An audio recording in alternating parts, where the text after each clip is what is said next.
Sebelum kita mendengarkan firman Tuhan, mari kita satu dalam doa. Tuhan Yesus yang baik, sekarang pun kami meminta bimbingan Engkau.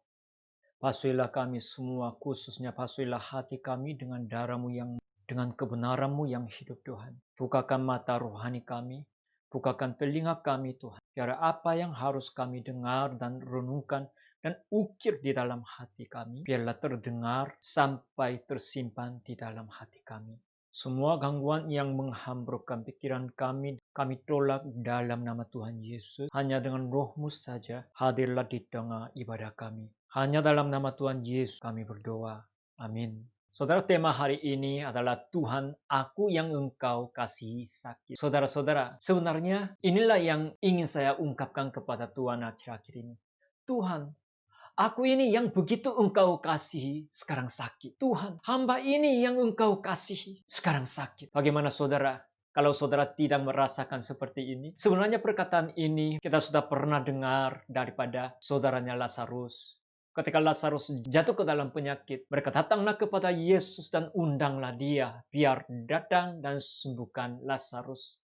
Mereka katakan kepada Yesus, Tuhan, Lazarus yang Engkau kasihi sedang sakit. Dengan hati yang sungguh-sungguh, dengan hati yang tulus, dengan hati yang serius, mereka meminta kepada Tuhan. Demikian itu, hari ini saya meminta kepada Tuhan. Dan kita juga meminta kepada Tuhan. Tuhan, aku yang Engkau kasihi sekarang sakit. Sekarang sakit parah. Datanglah segera kepada kami. Di antara jemaat kita pun ada beberapa keluarga yang mengalami kesakitannya. Ada yang sakit lumpuh, ada yang sakit DBD, ada yang sakit demam, ada yang sakit batuk, ada yang sakit diabetes, ada yang sakit stroke. Tapi saudara, memang hati kita tidak tenang ketika tubuh kita sakit. Tetapi saudara tahukah, penyakit kita bukan hanya terjadi di bagian tubuh saja. Justru terjadi di bagian jiwa dan roh kita juga terjadilah penyakit itu. Dengan gejala masing. Apalagi di saat suasana pandemi corona, kita mengalami penyakitnya secara total. Mulai dari tubuh, jiwa, roh kita, semuanya menderita gara-gara penyakit. Karena saya katakan ada penyakit secara jiwa, saudara, di antara saudara ada yang pikirkan orang yang miring. Tidak, saudara. Maksud saya bukan hanya yang miring saja. Tetapi justru orang yang bermasalah di bagian mindsetnya. Sudut pandangnya. Di dalam kebiasaannya mereka. Itulah penyakit bagian jiwa. Penyakit itu punya gejala seperti penyakit tubuh kita punya gejala masing. Coba kita introspeksi diri kita sendiri. Apakah jiwa kita aman dan sehat? Atau sekarang mengalami penyakitnya? Penyakit bagian jiwa punya gejala seperti ini. Pertama, ketamakan dan keluhan. Meskipun di dalam tangan kita sudah ada sesuatu, namun demikian tidak merasa puas. Melainkan kita terus membandingkan diri kita sendiri dengan orang yang lain. Lalu kita mengeluhkan kepada Tuhan maupun kepada tetangga dan teman. Inilah gejala yang pertama. Gejala yang kedua daripada penyakit bagian jiwa, itu biasakan berhutang. Jikalau kita sudah bermasalah di bagian jiwa kita tidak takut lagi untuk berhutang daripada orang yang lain. Meskipun sudah ada banyak hutang, sudah cukup banyak.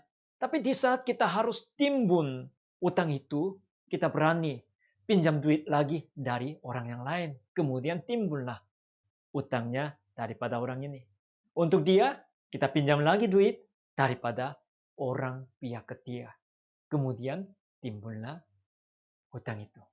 Kenapa mereka melakukan seperti ini? Karena ada masalah di bagian mindsetnya. Ada masalah. Gejala yang berikutnya yaitu memusahkan diri sendiri. Di setiap kasus, dia menafsirkan kasus itu sesuai dengan pikiran diri sendiri. Dia tidak mikirkan tentang keadaan orang yang lain. Pada waktu mencari makanan, pada waktu mencari pekerjaan, pada waktu memikul pelayanannya, apapun dia selalu memikirkan diri sendiri saja. Tidak perhatikan orang yang lain. Oleh sebab itu, apabila hasilnya kurang baik, hasilnya kurang memuaskan, dia selalu menyalahkan orang yang lain. Tidaklah mencari kesalahan daripada dirinya sendiri. Kenapa? Karena pusatnya ada pada diri sendiri, bukan ada pada orang yang lain. Dan bagi orang yang bermasalah di bagian jiwa, dia begitu pandai untuk menemukan kelemahan dan celah daripada orang yang lain. Tetapi mereka bodoh untuk menemukan kelebihan orang itu. Wajar, salah satu gejala yang lain adalah perkataan yang negatif. Semua ucapan yang keluar daripada mulut dia selalu negatif. Jarang pernah dia berkata-kata dengan positif. Kemudian emosi. Dia suka timbul emosi sebelum dia mikirkan dengan dingin kepala. Secara logika dia sendiri sudah salah, namun demikian dia tidak mau mikirkan. Melainkan langsung timbul emosi duluan. Pernah lihat orang tipe seperti ini ya? Kemudian yang lain, yang suka basa-basi. Meskipun dia tidak bisa menggenapi janjinya, tapi tetap dia mengeluarkan basa-basi supaya menyenangkan orang. Tapi ternyata omong kosong. Bagaimana saudara? Apakah kita mempunyai salah satu gejala tersebut? Berarti kita juga punya penyakit di bagian jiwa kita. Tapi saudara, masih belum selesai. Karena masih ada penyakit di bagian roh kita. Yang punya gejalanya udah kehilangan, tidak merasakan sukacita, damai sejahtera. Dan tidak merasakan diberkati meskipun ikut ibadah. Awalnya kita beribadah di rumah tangga masing-masing. Waktu itu ada sukacita di dalam hati kita. Karena kita memuji menyembah Tuhan dengan saudara seiman dan saudara kekasih kita. Tapi semakin lama semakin hati kita jadi dingin. Meskipun naikkan pujian, itu pun tidak merasa apa-apa. Malah kita tidak mau lanjut lagi ibadah di dalam keluarga. Akhirnya udah stop. Kita pikirkan lebih baik aku sendiri saja ibadah. Maka kita ibadah secara pribadi melalui streaming videonya. Tapi apakah kita dapat diberkati melalui streaming itu? Tidak tentu.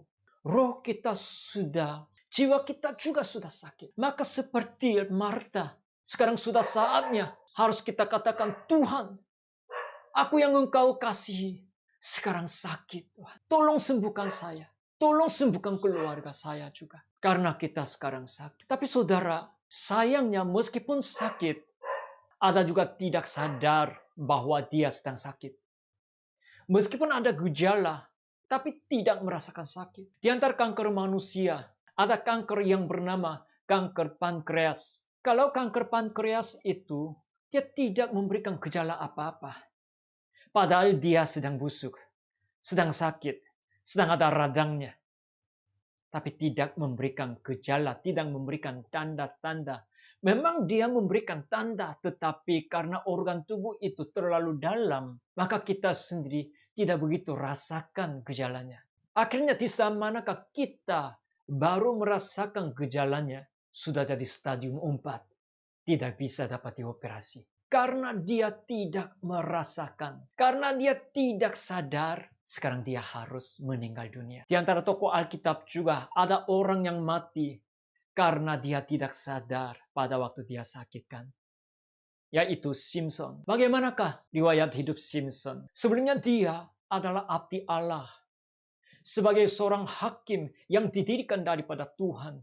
Dia membimbing dan mengarahkan bangsa Israel kepada Tuhan. Dan dia ditugaskan untuk membebaskan bangsa Israel daripada musuhnya. Tapi apa yang terjadi kepadanya? Dia tidak sadar ketika dipermainkan oleh perempuan yang cantik. Dia tidak sadar juga ketika dia jatuh ke dalam jebakannya. Dia tidak sadar di saat dipotong rambutnya dia yang jadi rahasia, yang jadi sumber kekuatan dia. Dia tidak sadar ketika ditinggalin oleh kuasa Tuhan. Dia tidak sadar. Hakim-Hakim 16 ayat ke-20 katakan seperti ini. Lalu berserulah perempuan itu, orang Filistin menyergap engkau Simpson. Maka terjagalah ia dari tidurnya serta katanya seperti yang sudah-sudah. Aku akan bebas dan akan meronta lepas. Tetapi tidaklah diketahuinya bahwa Tuhan telah meninggalkan dia. Meskipun dia sudah ditinggalin. Meskipun sudah kuasa roh Tuhan sudah meninggalkan dia. Tapi dia tidak sadar. Sama sekali tidak tahu. Alkitab katakan, dia tidak ketahuinya. Di antara beberapa hamba Tuhan yang tertulis di dalam Injil Matius pasal 7 juga terjadi hal yang sama. Di situ katakan apa? Pada hari terakhir banyak orang akan berseru kepadaku, Tuhan, Tuhan, Bukankah kami bernubuat demi namamu, dan mengusir setan demi namamu, dan mengadakan banyak mujizat demi namamu juga? Karena masih terjadi mujizat, karena masih menyembuhkan orang yang sakit, karena masih dikabulkan doanya mereka, karena masih disukai banyak jemaat, karena masih dipuji, karena masih ada banyak penggemarnya dia. Mereka tidak bisa mikirkan sampai jiwa mereka sudah ada masalah. Roh mereka sudah ada masalah. Mereka tidak bisa mikirkan sampai ke situ. Betapa seringkali kita dapat ditipu diri sendiri karena tidak sadar. Apabila kita menemukan beberapa gejala yang sudah saya sampaikan itu, sudah saya sebutkan itu, kita harus introspeksi diri sendiri. Apakah benar aku masih sehat? Atau benar ada masalah di bagian jiwa dan roh kita? Kita harus bangun daripada ketidurannya. Kita harus merasakan berbagai gejala yang ditimbulkan daripada jiwa dan roh kita. Semua organ tubuh mereka mengeluarkan dan memberikan berbagai tanda-tandanya bahwa mereka sedang sakit. Hai, Yosua, cepat-cepat ke rumah sakit dan dikasih tindakan medislah. Mereka sekarang kasih tanda, beri tanda, mengeluarkan suara kepada kita. Maka para pasien datanglah ke rumah sakit. Tetapi terhadap jiwa dan roh kita, apa yang sering kita lakukan? Kita abaikan, kita diamin semua suara daripada jiwa dan roh kita. Karena tidak sadar bahwa ada penyakit. Karena tidak sadar penyakit itu parah. Karena tidak sadar betapa pentingnya, betapa besarnya dampaknya penyakit daripada jiwa dan roh kita.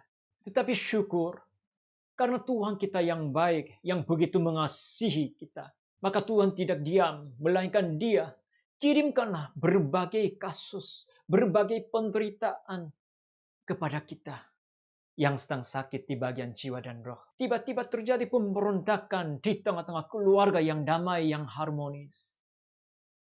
Tiba-tiba anaknya kita bikin masalah, padahal anak itu sangat baik. Tiba-tiba terjadi krisis ekonomi. Tiba-tiba terjadi tubuh kita jatuh ke dalam penyakit parah. Kenapa?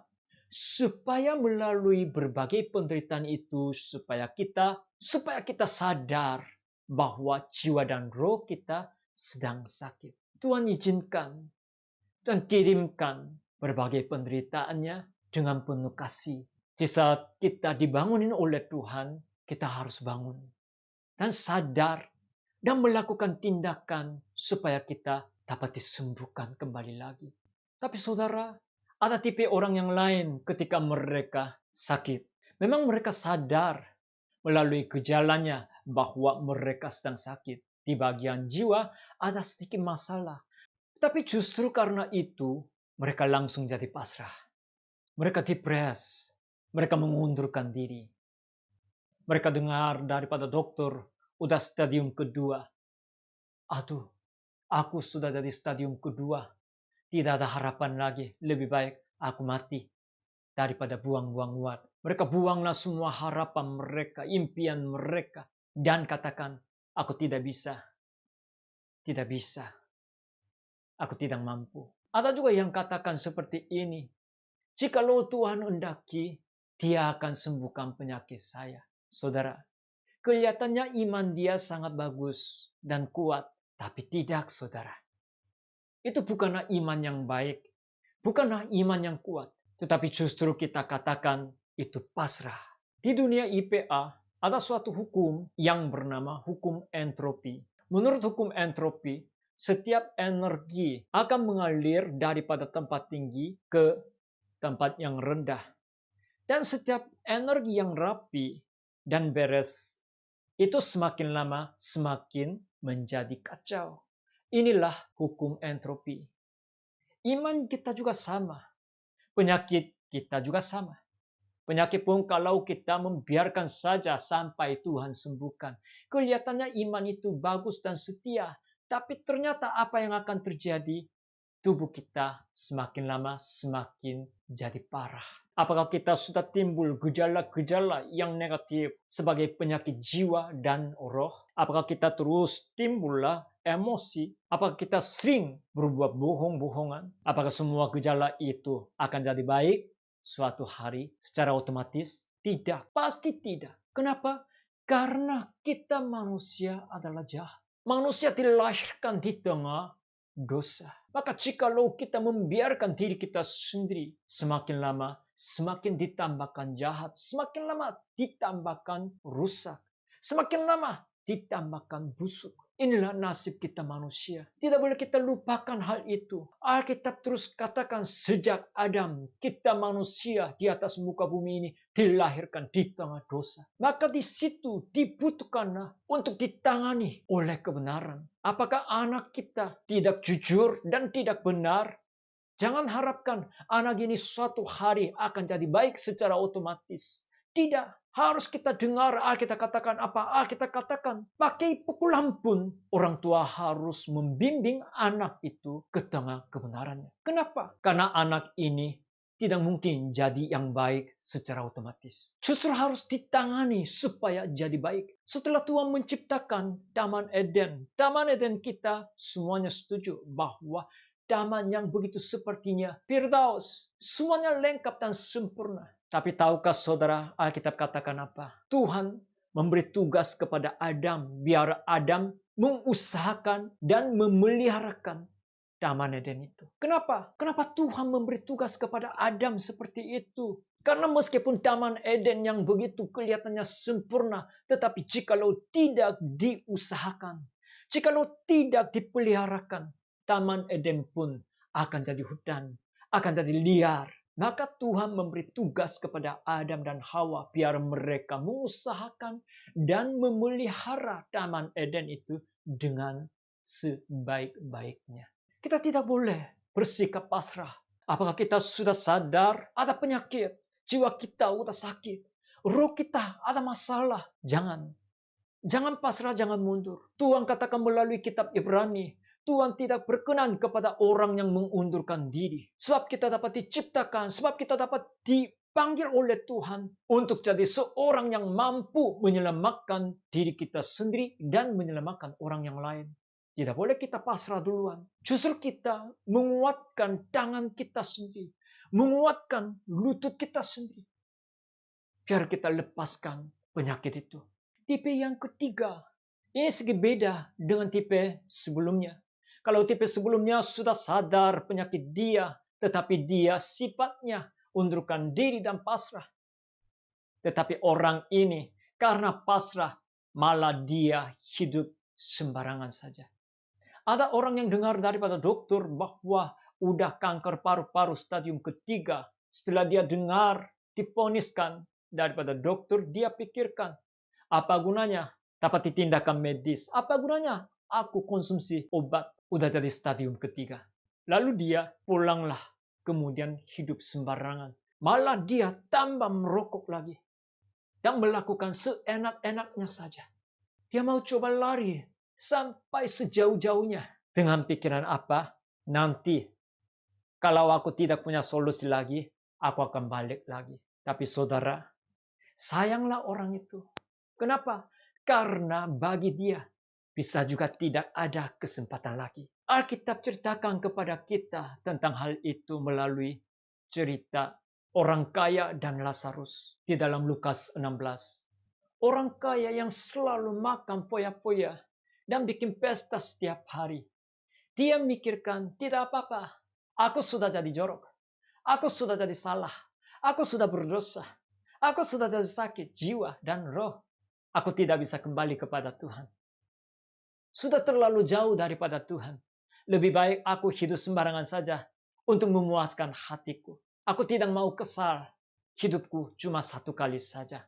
Dia pikir, mungkin sebelum aku mati akan diberikan kesempatan sekali lagi kepada. Tapi apa yang terjadi saudara? Seperti kita semuanya tahu. Pada suatu hari dia dipanggil oleh Tuhan secara tiba-tiba. Betul kan? Baik saudara maupun saya, di antara kita tidak ada satu orang pun yang tahu tanggal kematian kita. Tanggal manakah, tahun berapakah Tuhan memanggil kita? Kita tidak tahu kan? Namun demikian, begitu banyak orang mereka salah paham bahwa sebelum mereka dipanggil oleh Tuhan, mereka akan balik kepada Tuhan. Kenapa? Karena sekarang aku terlalu jauh Tuhan, aku masih mau menikmati hidup saya. Dengarlah firman Tuhan katakan apa kepada kita. Orang kaya itu yang begitu poya-poya, yang begitu hidup sembarangan saja sesuai dengan kehendak dia. Jatuhlah ke dunia orang mati. Dan disitulah dia kesal dan meminta kepada Abraham. Biar Tuhan kirimkan abdi Allah supaya mengawasin saudaranya dia. Tidak menghabiskan hidupnya sembarangan. Sebab masih ada 5 orang saudaraku. Supaya ia memperingati mereka dengan sungguh-sungguh. Agar mereka jangan masuklah ke dalam tempat penderitaan ini. Sangat kesal karena tidak sangka dia dipanggil oleh Tuhan tanpa kabar, tanpa waktu yang longgar, tanpa kesempatan lagi. Kita semua orang pikirkan ketika kita jatuh, mungkin Tuhan akan berikan kesempatan kembali lagi. Kalau gitu, nanti aja aku akan balik kepada Tuhan. Nanti aja aku akan bertobat. Nanti aja aku akan berubah. Bukan sekarang. Sekarang saya mau menikmati. Sekarang saya mau memuaskan saya dulu. Sekarang saya mau enak-enak dulu. Saudara-saudara jangan lupa. Jangan pikirkan kesempatan yang terakhir. Itu bukanlah kita miliki. Tetapi itu urusan Tuhan. Asal kita masih punya kesempatan untuk kita bertobat. Untuk kita memulihkan kita. Untuk kita mendekati Tuhan. Untuk kita melepaskan penyakit jiwa dan roh. Kita harus lakukan dengan tindakan jelas. Selama PSBB di bagian Tangerang, kita terus beribadah di rumah tangga masing-masing. Maka bukan hanya tubuh saja, tetapi jiwa dan roh kita juga kondisinya tidak begitu baik. Justru kita sakit. Tapi kita katakan, nanti setelah ibadah di gereja sudah mulai kembali lagi. Udah jadi normal pada waktu ibadah di gereja, waktu itu hati saya dan jiwa saya, roh saya akan dapat dipulihkan. Waktu itu akan diperbaiki. Waktu itu akan memuji. Waktu itu akan mencari Tuhan. Waktu itu akan memanggil nama Tuhan. Dan Tuhan akan memulihkan saya. Ya betul. Tetapi saudara, jangan hanya harapkan nanti saja. Jangan harapkan. Justru kita sekarang masih tidak bisa beribadah di gereja dengan resmi. Waktu inilah kesempatan yang terakhir daripada Tuhan. Waktu inilah kesempatan yang harus kita dapat dipulihkan. Waktu inilah kesempatan yang harus kita membereskan semua yang tidak tepat di mata Tuhan. Justru waktu inilah sekarang kita harus memanasin hati kita dan jiwa kita dan roh kita. Justru waktu inilah. Kesempatan yang terakhir itu bukan urusan kita. Bukan milik kita. Tapi itu Tuhan yang punya. Tuhan yang miliki. Tuhan yang kelolakan. Jangan melakukan seolah-olah itu semuanya kita yang miliki. Asal kita masih ada waktu untuk membereskan kita, untuk mendekati kepada Tuhan. Kita harus usahakan dengan semaksimal mungkin untuk mendekati Tuhan. Meskipun kacau suasana ibadah di rumah tangga, meskipun justru jorok dan kacau kondisi iman kita sekarang, justru sekaranglah kesempatan yang Tuhan berikan kepada kita untuk diperbaiki, untuk upgrade, untuk level up, untuk ditingkatkan. Kalau begitu, apakah yang harus kita lakukan ketika kita sakit jiwa dan roh kita? Betul, kita harus cari dokternya. Orang yang bijaksana, dia pasti mencari dokter yang hebat di saat manakah dia sakit parah. Kita harus cari dokter yang hebat dan luar biasa, bukan dokter biasa saja. Kalau kita cari dokter sembarangan, cari solusi sembarangan, kita akan rugi waktu, rugi uang, rugi tenaga kita. Tambah rusak, maka kita harus cari dokter yang luar biasa. Hari ini saya mau kenalkan dokter yang luar biasa dan hebat di seluruh bumi ini, yaitu Yesus Kristus Tuhan kita. Yohanes pasal 3 jelaskan tentang Yesus. Dan sama seperti Musa meninggikan ular di padang gurun, Demikian juga anak manusia harus ditinggikan. Anak manusia ini apa? Yesus. Demikian juga Yesus harus ditinggikan. Apakah yang terjadi di tengah-tengah padang gurun? Apakah yang ditinggikan oleh Musa? Yaitu ular tembaga. Ketika bangsa Israel dipagut dan diracunin, maka dihabisin oleh ular dedung. Musa buatlah sebuah ular dengan bahannya tembaga. Kemudian gantunglah ular itu di atas tiang sesuai perintah Tuhan. Kemudian setiap orang yang melihat ular tembaga yang digantung di atas kayu jadi sembuh. Coba kita buktikan di dalam Bilangan. Lalu Musa membuat ular tembaga dan menaruhlah pada sebuah tiang. Maka jika seseorang dipagut ular dan ia memandang kepada ular tembaga itu, tetaplah ia hidup. Tetaplah ia hidup. Tetaplah ia hidup. Di bagian kakikah, atau pantatkah, atau lengankah, atau leherkah pun. Apakah sudah diracuni separuh, ataupun diracuni seluruh badannya pun. Barang siapa yang dipagut dan memandangi ular tembaga itu, tetaplah ia hidup. Yang dikatakan daripada Injil Yohanes pasal 3 ayat ke-14, katakanlah tentang hal itu. Seperti bangsa Israel memandang ular tembaga yang digantung di atas kayu, di atas tiang itu, tetaplah mereka hidup. Demikian itu. Siapa yang sakit, siapa yang dipagut oleh ular si setan, siapa yang sekarang busuk dan rusak jiwa rohkah, memandang Yesus yang digantung di atas kayu salib, tetaplah ia hidup. Tetaplah ia hidup. Maka kisah para rasul katakan seperti ini. Barang siapa yang berseru kepada nama Tuhan akan diselamatkan. Barang siapa. Apakah sakit jiwa? Barang siapa. Apakah sakit roh? Barang siapa. Apakah hati kita sudah jadi dingin? Barang siapa. Hati kita sudah penuh dengan jorok. Barang siapa. Tangan kita sudah penuh dengan kekerasan. Barang siapa. Keluarga kita sudah jadi kacau. Barang siapa. Ibadah kita tidak diberkati. Barang siapa. Tidak ada sentuhan di dalam pujian kita. Barang siapa. Apakah tubuh kita justru sakit? Barang siapa. Memanggil nama Tuhan, dia dapat diselamatkan. Inilah janji Tuhan. Inilah kuasa daripada Yesus, Tuhan kita. Sebenarnya semua yang pemberontakan itu dapat dipengaruhi daripada kondisi roh kita. Roh kita mempengaruhi jiwa, jiwa kita mempengaruhi tubuh kita. Maka 3 Yohanes katakan seperti ini. Saudaraku yang kekasih, aku berdoa semoga engkau baik-baik dan sehat-sehat saja dalam segala sesuatu sama seperti jiwamu baik-baik saja. Kalau di dalam Alkitab Indonesia dikatakan jiwamu, tetapi kalau versi yang lain dikatakan rohmu. Seperti rohmu baik-baik dan sehat-sehat, demikianlah tubuhmu baik-baik dan sehat-sehat. Kenapa? Karena roh kita mempengaruhi jiwa, jiwa kita mempengaruhi kepada tubuh kita. Apakah kita sakit? Apakah tubuh kita bermasalah? Apakah jiwa kita justru timbul masalah?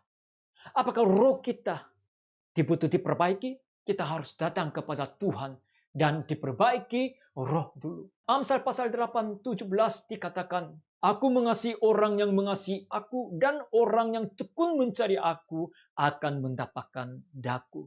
Orang yang tekun mencari aku akan mendapatkan daku. Bagaimanakah kita menemukan Yesus supaya kita dapat disembuhkan, supaya kita dapat dipulihkan jiwa dan roh kita, bahkan tubuh kita? Alkitab tunjukkan satu solusi kepada kita, yaitu supaya kita harus mencari Tuhan dengan sungguh-sungguh. Tekun mencari Tuhan. Bagaimanakah ketika sudah habis baterai HP kita? Kalau udah tinggal 50% saja daripada baterai HP, kita harus cari casnya, kemudian mengisi. Sebentar lagi udah penuh 100%. Tapi jikalau HP kita sudah lowbat, tinggal 30% saja baterainya. Bagaimana? Ketika kita dicas, dibutuhkan 2 kali lipat waktunya. Tapi saudara, kalau baterai HP kita tinggal 15% saja, bagaimana? Kita harus dicas begitu lama. Kenapa? Karena tinggal sedikit saja. Kemarin Dong Jini menghabiskan tab saya, tinggal 1%. Setelah saya cas, saya nunggu sampai diisi. 2 jam kemudian, saya penasaran berapa persen sudah jadi. Tetaplah 1%. Karena terlalu banyak, tenaganya sudah habis. Dibutuhkan bukan hanya 2 jam saja, tetapi justru 1 hari full. Apakah iman kita, apakah jiwa kita, justru apakah roh kita sudah habis baterai, udah ada masalah yang besar, udah ada sakit yang parah. Jangan hanya kita pikirkan gampang, 1 kali muji Tuhan, udah dapat dipulihkan. Jangan pikirkan seperti itu. Semakin kita pikirkan, penyakit kita parah. Semakin kita mencari Tuhan, tapi tekun mencari Tuhan. Seperti Yakub, dia bergula sama dengan malaikat di tepi sungai Yapok sampai semalamannya. Sampai fajar pagi hari datang kepada dia. Dia tidak mau melepaskan malaikat itu. Saudara-saudara, saya dan saudara, kita harus sama-sama harus mencari Tuhan sekali lagi. Di saat manakah masih kita diberikan kesempatan di tengah-tengah COVID-19 ini. Di saat manakah masih kita beribadah di rumah tangga masing-masing. Kita harus mempergunakan waktu yang ada pada kita sekarang ini untuk mencari Tuhan. Untuk dicas ulang daripada Tuhan. Supaya jiwa kita, supaya roh kita siap untuk ibadah di gereja. Jangan hanya menunggu gereja Bojong Kamal mulai lagi ibadah di gedung gereja. Jangan hanya harapkan nanti waktu ibadah di gereja semua kendala saya akan hilang, akan dapat dipulihkan. Tidak, justru sekarang dibutuhkan tindakan daripada kita. Bergerak saudara, bergerak saudara. Mari bergerak, mari berlutut. Mari mengangkat tangan kita supaya dapat dijamah, supaya dapat diisi, supaya dapat diurapi kembali lagi dengan visi yang baru, dengan semangat yang baru, dengan harapan yang baru, dengan kekuatan yang baru. Kiranya Tuhan memberkati kita semua di saat kita sekali lagi berlutut dan memanggil nama Yesus dengan sungguh-sungguh. Mari kita berdoa. Tuhan, kami begitu nunggu kehadirat Engkau, sentuhan Engkau, kerjaan Engkau Tuhan. Datanglah di tengah-tengah kehidupan kami. Sebelum kami mulai ibadah di gedung gereja. Oh Tuhan, sekali lagi Engkau memulihkan hati kami. Sembuhkan hati yang patah. Pulihkan hati yang mundur. Bangkitkan hati yang tergeletak. Kami yang sudah sakit jiwa dan roh, kami mau dapat disembuhkan. Dapat dipulihkan Tuhan. Curahkanlah rohmu sekali lagi Tuhan. Seperti bangsa Israel setelah dipagut oleh ular tudung, mereka memandang ular tembaga. Sekarang kami memandang dan mencari wajah-Mu Tuhan. Siapa yang tekun mencari Aku akan mendapatkan daku. Engkau sudah janjikan kepada kami. Biarlah kami mencari Engkau, tetapi tekun mencari Engkau. Waktu itu dapatkanlah Engkau kepada kami. Hanya dalam nama Tuhan Yesus kami berdoa. Amin.